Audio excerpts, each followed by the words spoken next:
or afternoon, everyone. Welcome to yet another one of our amazing webinars.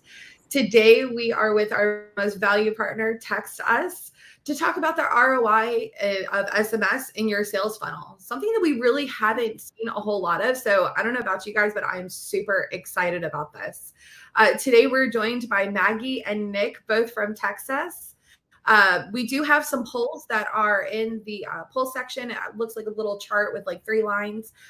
Feel free to go ahead and answer these. We love to hear your feedback. We love to hear what's going on in your world and what these look like. So be sure to check those out and answer them as we go through this.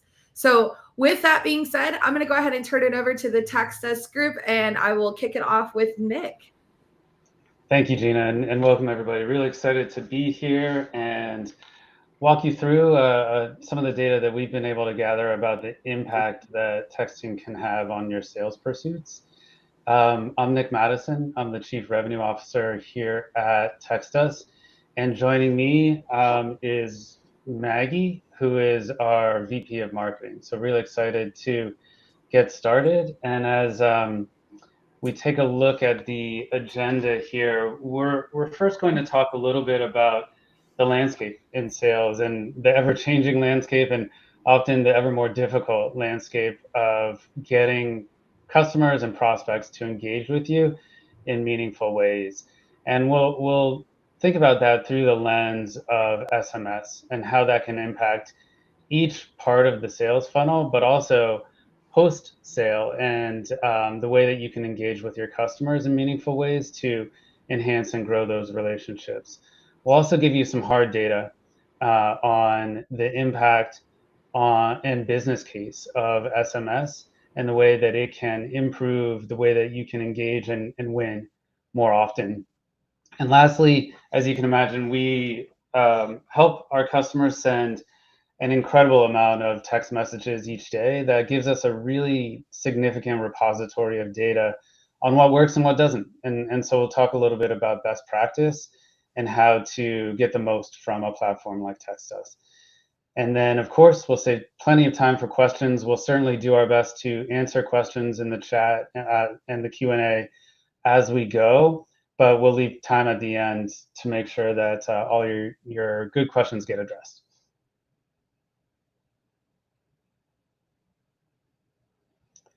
So as someone who was once a seller myself and certainly thinks about sales every day, these are probably relatively familiar, but unchanged, but always top of mind for salespeople, sales leaders, revenue leaders, and just generally anyone who interacts with prospects and customers.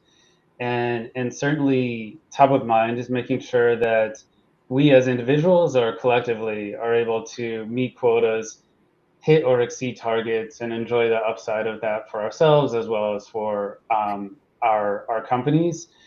But also a key way to do that is to make sure that you're being efficient with your time and that the efforts that you're putting forth are producing the best outcome and the best return on your investment in time and in the areas that you're spending your focus as you're working through your pipeline.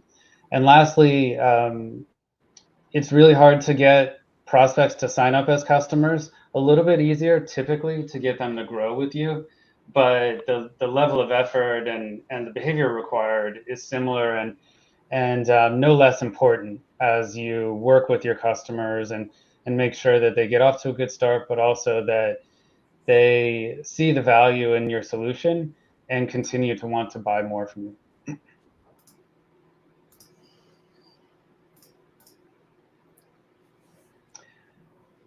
It all starts with pipeline, and really, mostly for us, what we mean by pipeline is not just the quality and quantity, but the actual engagement and a measure of how engaged your prospects or your customers are with whatever content you're putting out and in whatever way you're trying to engage with them.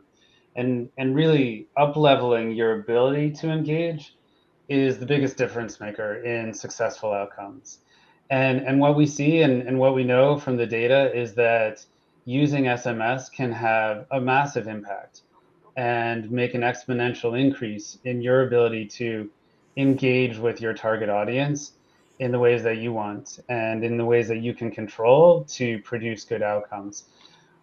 Here you can see a comparison of SMS to cold email outreach. And candidly, we're being pretty generous with the email performance here. Typically, we see 5% on the upper end of email response rate for cold outreach. Often it's much less. But text is significantly better, often 5 to 10x better engagement versus other forms of outreach. And if you think about your regular life, it is easier to interact with people in your personal life and in business over text than other mediums. And so, you know, we certainly see the benefit in that and endeavor to produce an easy to use platform that allows you to engage with your target audience in the ways that they want to engage and in ways that they give you the best responses.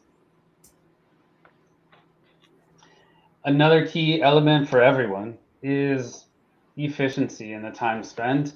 If you can become more efficient, you can further exponentially impact the positive outcomes that you're driving and that your organization is driving. We know it's getting harder and harder to get prospects to agree to a conversation. And we know that many touch points are required before they really do start to pay attention, understand what you're offering, and then reconcile the benefit that it could provide to them.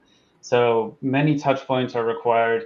Rule of 7 is probably a good minimum to consider as you're reaching out to prospects and key targets.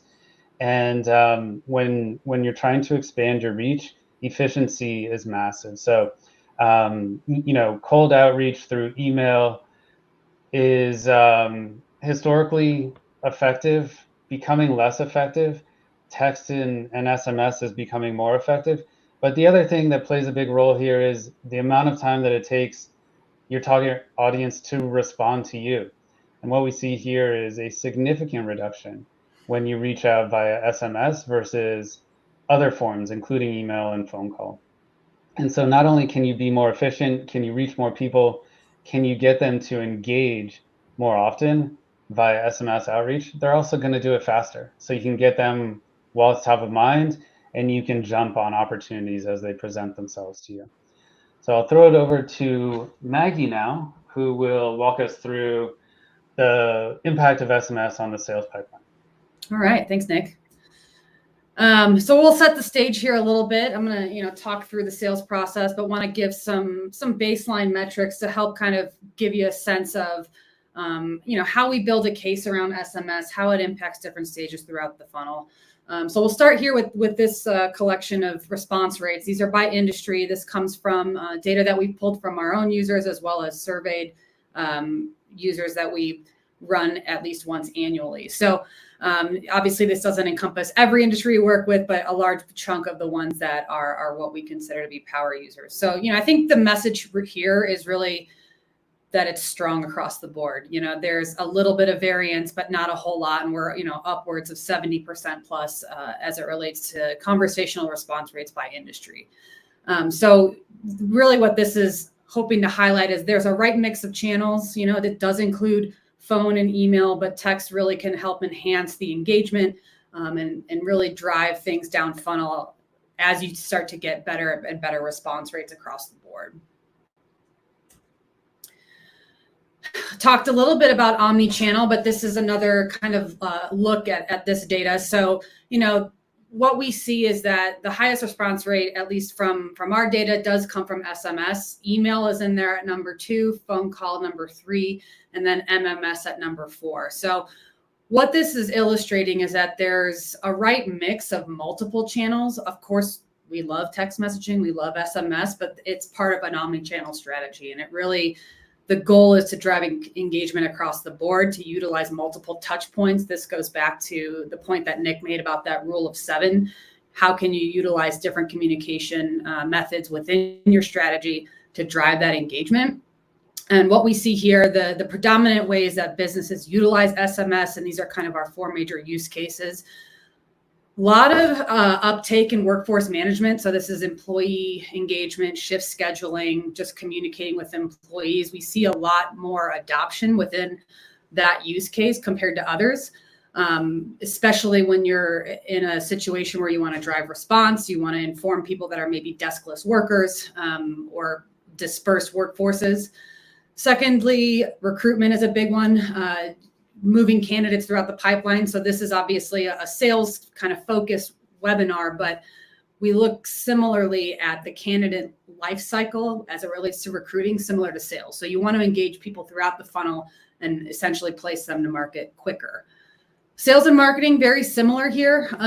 This is a harmonious effort to engage throughout the life cycle of a prospect and a customer. So when we talk about sales and marketing, there's a couple different ways of doing this. There's the kind of standard mass text marketing that a lot of people are probably familiar with, but we also want to highlight the conversational one-to-one. SMS becomes a much larger piece of the puzzle here, particularly as you're nurturing a prospect down funnel and you need to get responses, you need questions answered, you're doing more discovery on their needs. And we see, a nice uptick here in terms of the response rate we can generate from prospects and customers throughout the sales life cycle. So we're going to take a kind of a high level look here at the funnel. I'm not going to necessarily read every single one of these, but in the kind of harmonious effort of sales and marketing, I'm going to talk about the top of the funnel and Nick will talk about the bottom stages of the funnel. So what we're looking at here in a very basic way is top of the funnel, you're attracting, people looking for information, really just starting to come into that buying journey. Stage 2, you're looking to convert and have that prospect take action.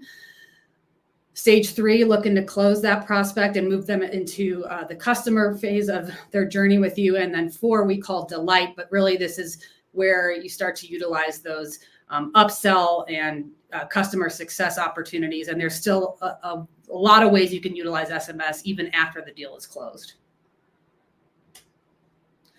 So we talk about the awareness phase, very top of the funnel, right? We're just looking to generate, some awareness about our brand, driving both inbound and outbound leads. You want to index for the right keywords. So we're just talking getting people to the website, optimizing your landing page experience, and then delivering content that sparks interest. So this is the stage at which SMS is not necessarily part of the journey, but is kind of where you want to start to capture that intent and ideally capture that phone number at the point that you're delivering content that's engaging and relevant to that particular prospect. So using multiple mediums to deliver that content and then engaging beyond a landing page. One of the things that we do at Text Us, we put together all different guides, playbooks.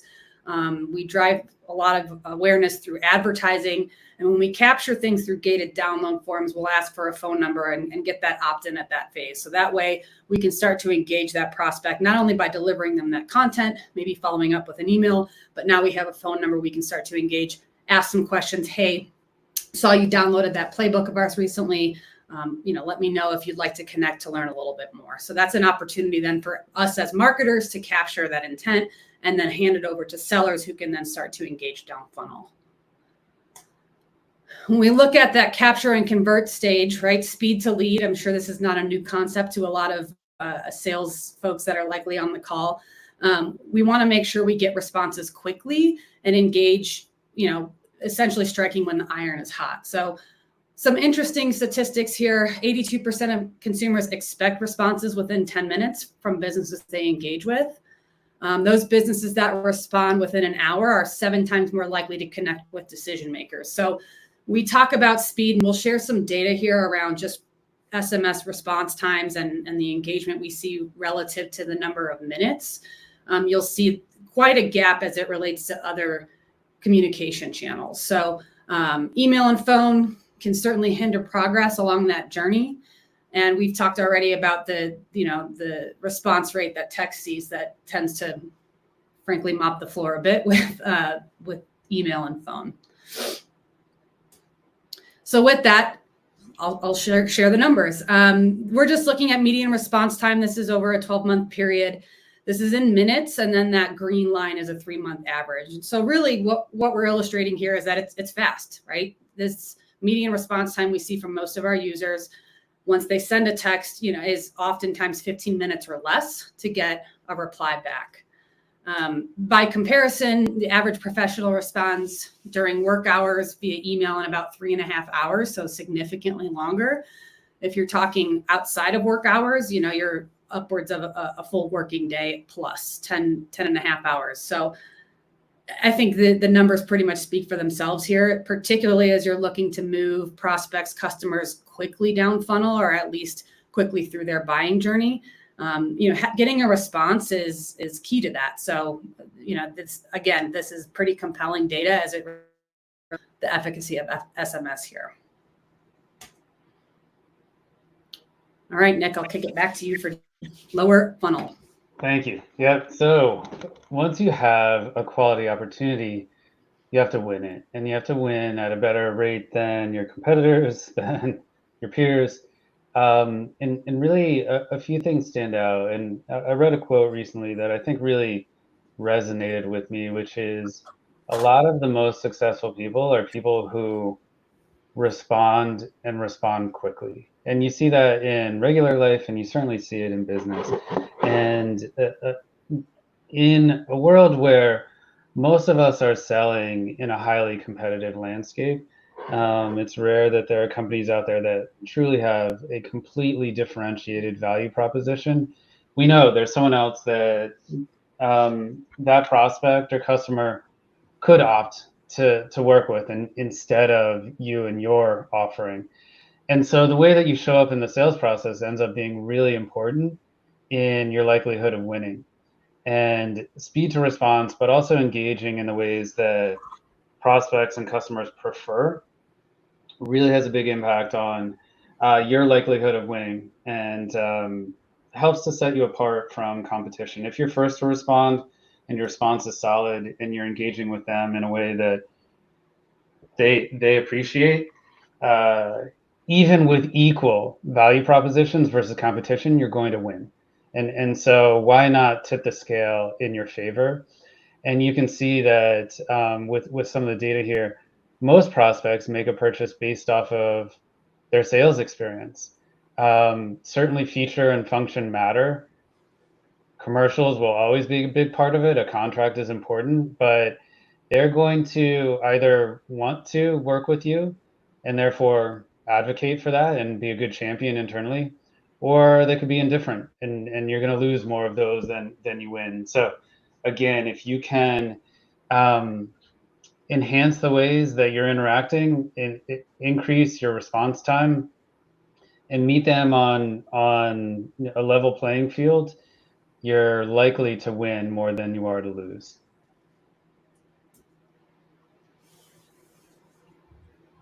And then I think, again, I tend to be impressed when people are prospecting me if they're using different ways to engage with me, and if they're being thoughtful about my preferences and respecting that. And following up and diligence and professional persistence is key. It can be humbling, but it's really the only way to get anyone's attention these days. And I think that multiple follow-ups are required, but doing the same thing over and over again won't necessarily impact the outcome in the ways that you would like. And so changing things and doing things that maybe your competition aren't has a big positive benefit that, again, helps set you apart from other options that your prospects or customers may have. And using collaboration tools is a key part of that. Sending quick messages to your prospects, keeping them abreast of what might be coming next or what you might need from them is key. I can tell you, every salesperson that I talk to, I encourage them to get on a text relationship with their prospects and customers, because you can get their attention more quickly. You can ask for favors when you need favors, and invariably you will, to get a deal done. But also, you're just making it more personal in a really good way. And a platform like TextUs allows you to do that,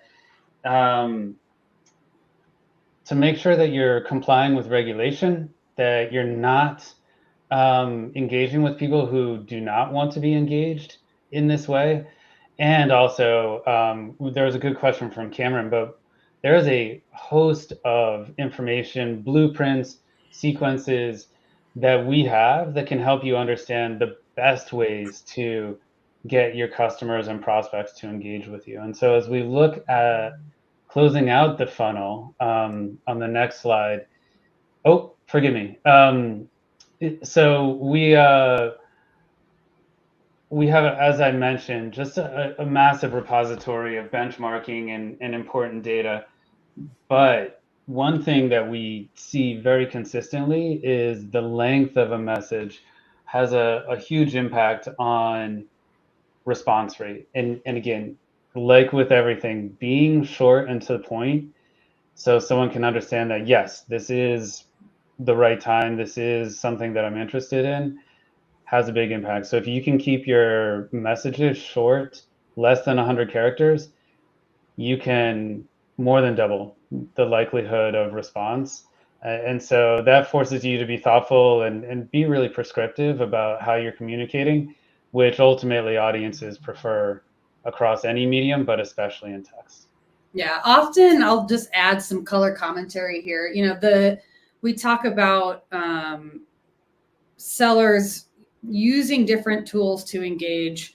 I think Nick, you and I both probably get a lot of cold emails or a lot of emails in general, whether it's cold or maybe something we've requested information about. I don't have, this is, more anecdotal data from my head, but I would say less than 10% of those sellers are engaging with me as a potential tech buyer via SMS. The ones that do, and they're not text us users, they're not, I don't know these folks necessarily personally, but the ones that do, I remember when it comes down to it. And it's surprising to me how few are leveraging tools outside of email. I mean, even phone calls, I'm not necessarily picking up the phone very often for numbers that I don't know, but sending a text to say, hey, this is, your account manager from XYZ company, wanted to check in, make sure you saw my email with that contract in it. Just, let me know when you have a chance to look over it. Really easy, quick touch points to just help move things forward. I'll say from my own perspective, certainly work as a potential buyer. So, it's not necessarily a slide of data, but it is, I'm an audience of one, and it definitely seems to at least move me a little bit quicker as I'm evaluating potential, services or offerings. Yeah, same for me. So I'll double our data set here and reinforce that. I think that certainly the way that the best response for me is someone who does something unique. That increases my likelihood of paying attention. And I'd probably stack rank things as text gets my attention the best by far, and then reaching out on socials, and then a big drop, and then email. You have to write a really good email before I think executives are going to have time to read it and see that there's actually value there. So being short and to the point and using text is a difference maker. And that goes beyond your B2B outreach. Certainly, like, a lot of people prefer to engage in this manner. And let's extend that into their business lives and get more attention and better outcomes. And now I think we'll go to the end of the funnel where you've done your job, you've closed the deal, but as you all know, your job isn't done until the job is done.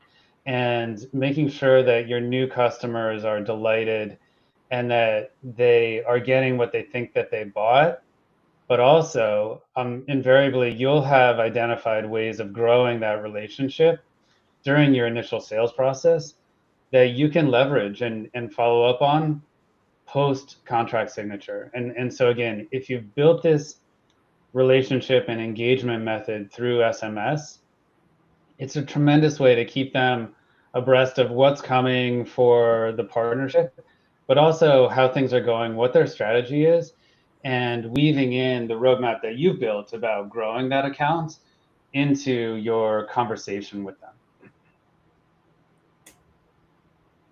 All right, let's talk ROI. All of these things that we've been mentioning are nice. They look nice. They sound nice, but does it move the needle? So based on our analysis, we think so. And we put together a model that is fairly compelling as it relates to the efficacy of SMS in your sales funnel. So let's get to it.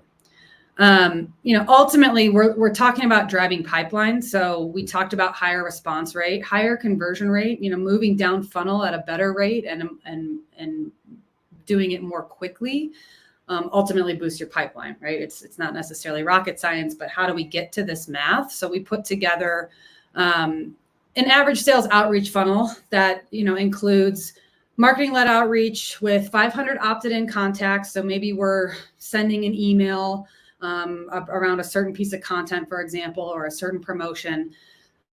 How many of those opted-in contacts are going to convert to an SQL or a sales qualified lead, effectively moving them from that upper stage of the funnel and then down? With SMS, we see a higher conversion rate there, and I'll share those on the next slide, but these are just raw numbers.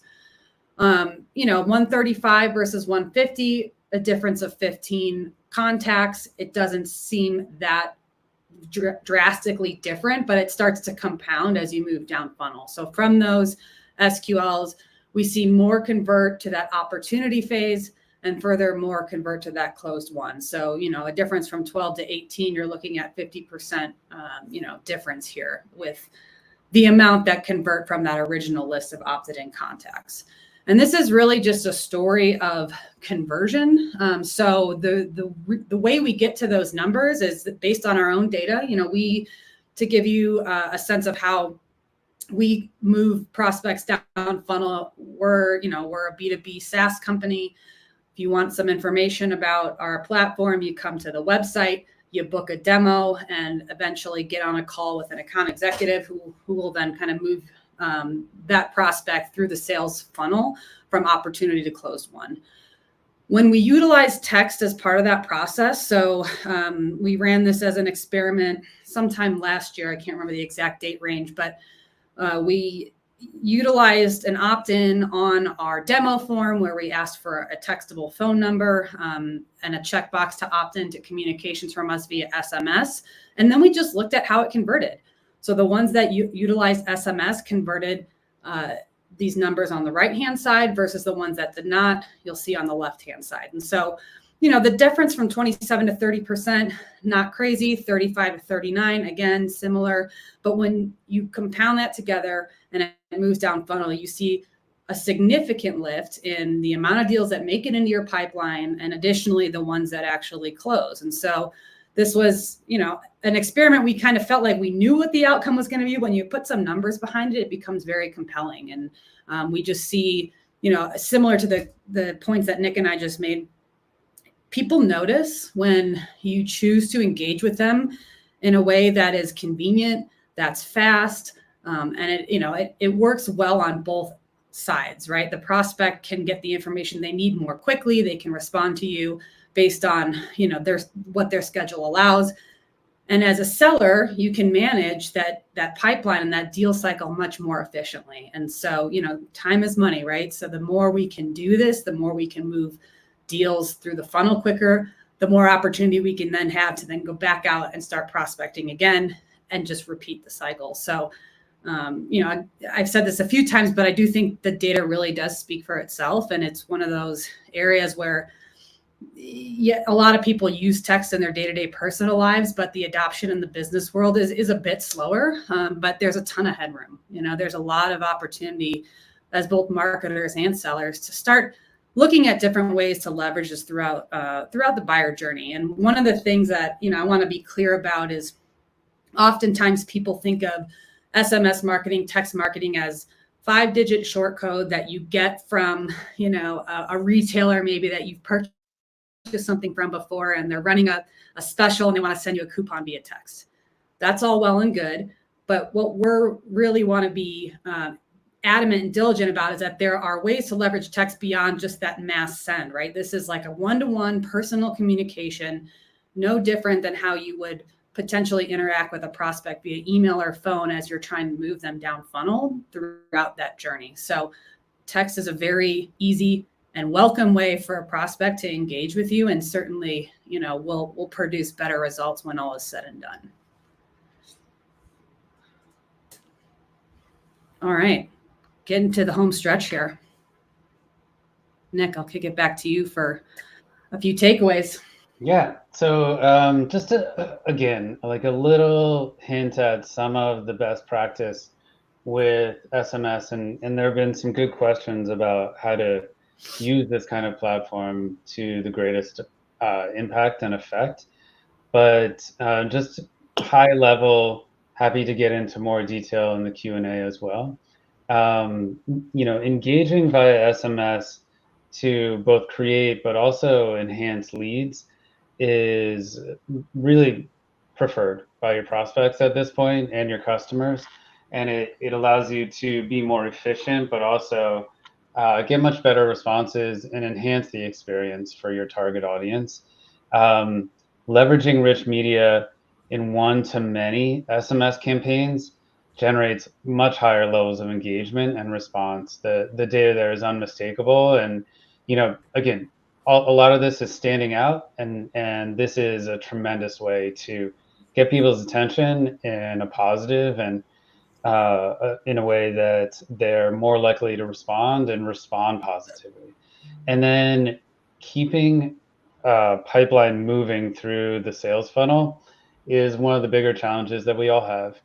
I do believe that if you can get a prospect to engage with you, then that's the hardest part, and keeping them moving comes down to technique and, again, working with them in a way that they want to work. And SMS is proven to show that it can allow you to be much more efficient, but also get much better outcomes and higher win rates. And conversational engagement through text really allows you to suss out quickly what's real and what isn't with opportunities, but also improve the experience of the buyer in a way that they're going to want to buy from you. All right. We've made it to Q&A. I'm going to stop sharing because I'm not great at bouncing around screen because I haven't had a chance to look at Q&A. So let's open. I know Nick, you've kind of been addressing some of these, so feel free. Yeah, so I'll start with Eddie's question around how to get people opted in, and give you a chance, Maggie, to take a look at the question from Michael on automation. Yeah, so Eddie, that's a good question. The platform itself allows you to configure opt-in in really effective ways and make sure that you're getting opt-in. We're also happy to help you understand what's required from a regulation perspective to make sure that your website and privacy policies are accounting for the newest regulations. But really then it's just about being compelling in your outreach and finding the right audience. So that part hasn't changed throughout the years. That's always been the case, but we can help you with the right ways to capture opt-in and the best ways to grab people's attention in a positive way such that they want to opt-in.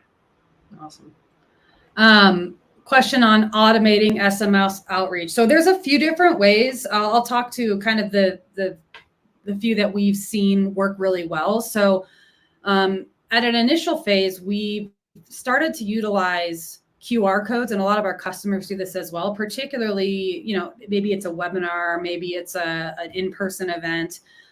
You can do like a free QR code generator where it opens up a pre-populated text message for the person that scans that QR code. And so what we often utilize is a keyword functionality. So maybe if someone wants more info, we set up a keyword that says more. And we attach it to a specific phone number. And then when someone scans that QR code, it'll open up their SMS prompt and it has the keyword already typed in there. All they have to do is hit send. And now they're opted into our contact list. From there, you can then set up a keyword auto response. So, depending on what you're looking for that particular prospect to do, maybe you reply, hey, thank you for requesting more information. here's a link to our demo form, or here's a link to some more information. There's a lot of different ways you can engage with automation and using keywords and QR codes where you don't have to like be on there responding all the time. The other way we utilize automation is through sequences. So time delay or specific triggers can put someone into a text message sequence, not unlike email. So if you're familiar with, email sequences in HubSpot or Outreach, it's a similar capability where you can set up various touch points with certain time delays, send them at certain times of the day. So that way you're continuing to engage that prospect via SMS without having to go into your inbox, every third or fourth day and set up another text to go out. With that, depending on the system, if you're utilizing SMS as an integration to say Salesforce or HubSpot, I'll use HubSpot as an example because we're a HubSpot house. You're able to plug SMS messages into HubSpot workflows. So let's say someone comes on your website, fills out a demo form, that goes through kind of the HubSpot routing. You can then follow up with various touch points, but text can be one of those. It could say, hey, thank you very much for requesting info.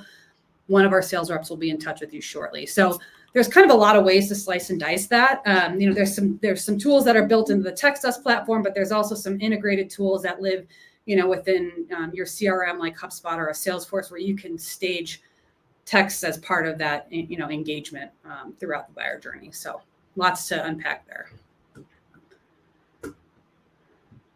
So Maggie, I think you can keep going because the next question plays off of that well. It's from Gina, and she's asking the best days and times. What we've seen, and we do have some data on this, and we're happy to share. We can send it through to the Rev Genius team to share as a follow-up. But we do have some pretty compelling data around days and time of day, and then day of the week. Generally speaking, Monday through Friday, not super surprising. But I think what's actually more interesting is that people still respond on the weekends. So are we saying, text your prospects on the weekends? I don't know that I'd necessarily go as far as to say that. However, we do see people reply on the weekends, and it's a bit lower reply rate, but you're still certainly more likely to get some feedback there versus if you were to email.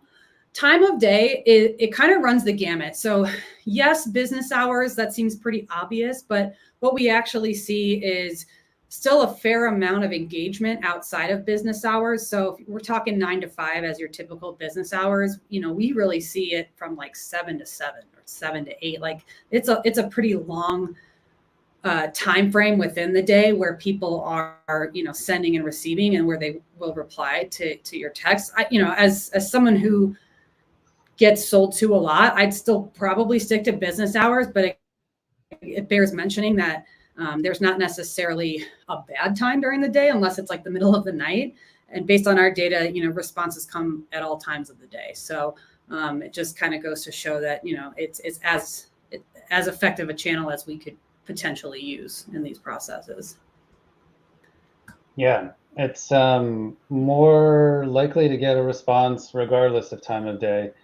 And again, the way I often just sort of reconcile the data, of which like we have myriad examples, but it really mirrors your behavior and the access that you have to different forms of media throughout the day.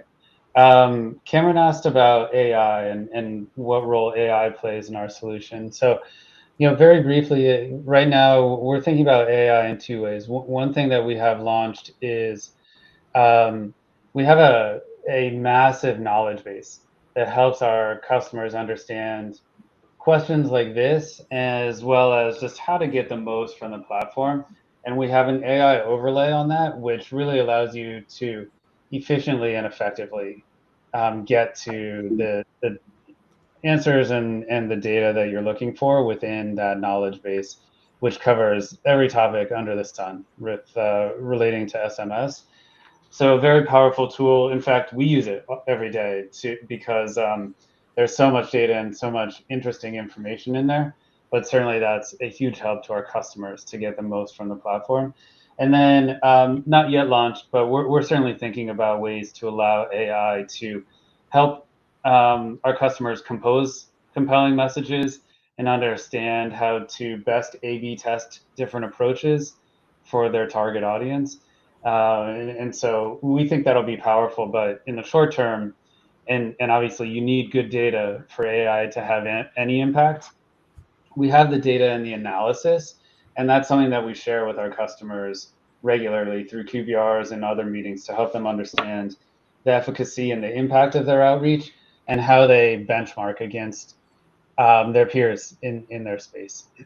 Yeah, one thing I'll mention is we do utilize a message quality indicator. So it's not going to draft a message for you, but it will tell you, how well it is written as it relates to deliverability and likelihood of or lack thereof of getting blocked. So there are some tools kind of native currently in the platform that will, aid you in terms of drafting good messages. So, it's kind of a constantly evolving thing as we know AI can be. But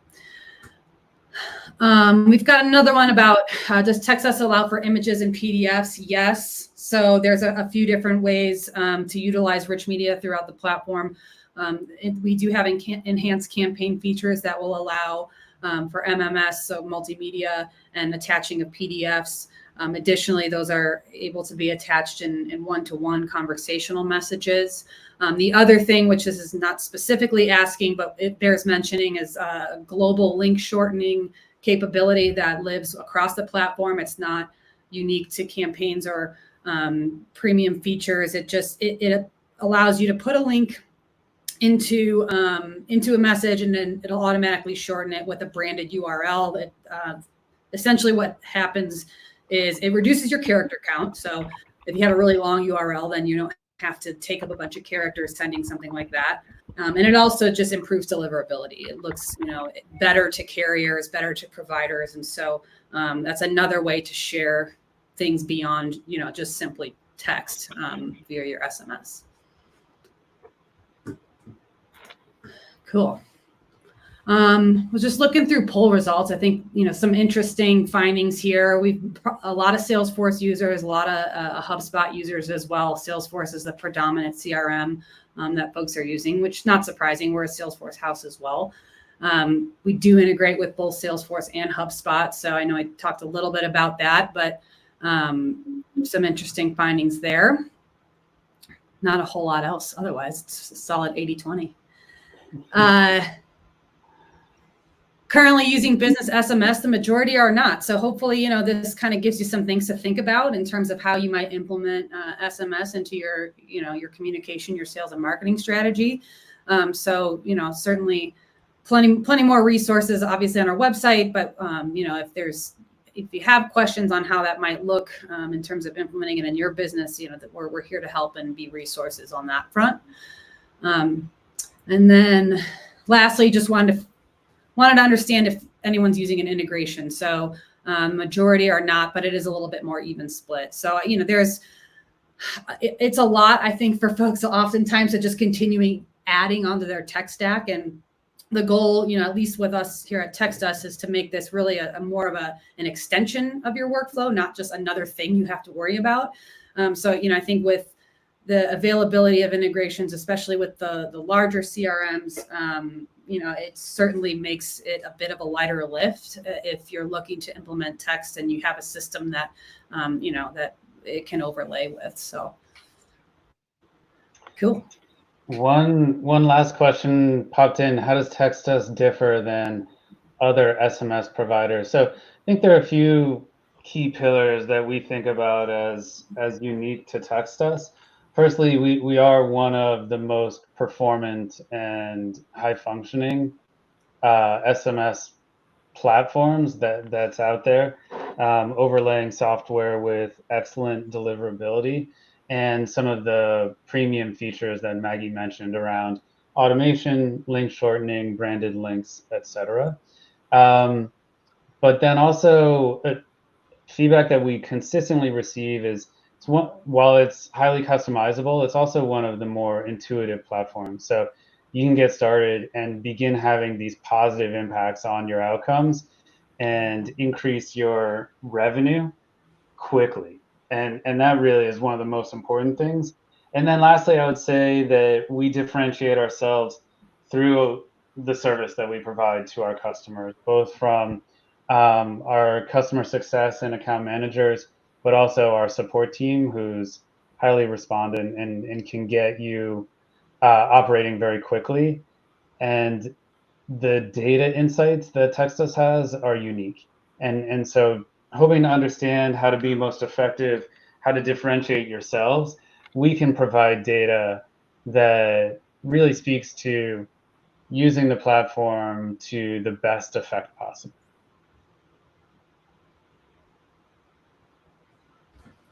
All right.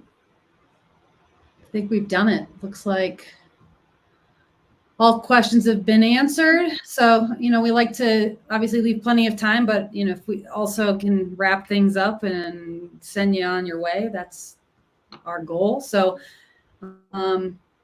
yeah, maybe, I don't know if there are no other questions, we can bring Gina back in and send you on your way.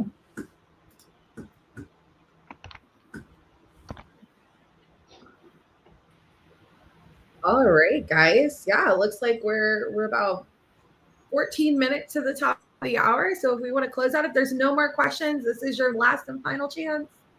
No? All right. All right, guys. Well, thank you so much to Maggie and Nick. This is really exciting, guys. Like, this is something that really isn't talked about a whole lot in our industry, in our section of this. So super excited to be partnering with you guys, and everyone stay tuned for the next webinar that'll be coming up shortly. Thank you again to Nick and Maggie for joining us this morning. Thank you everyone to our audience for participating in the polls and the questions. We really value, your input and output, if you will. And on that note, everybody have a great day. Thanks, everyone.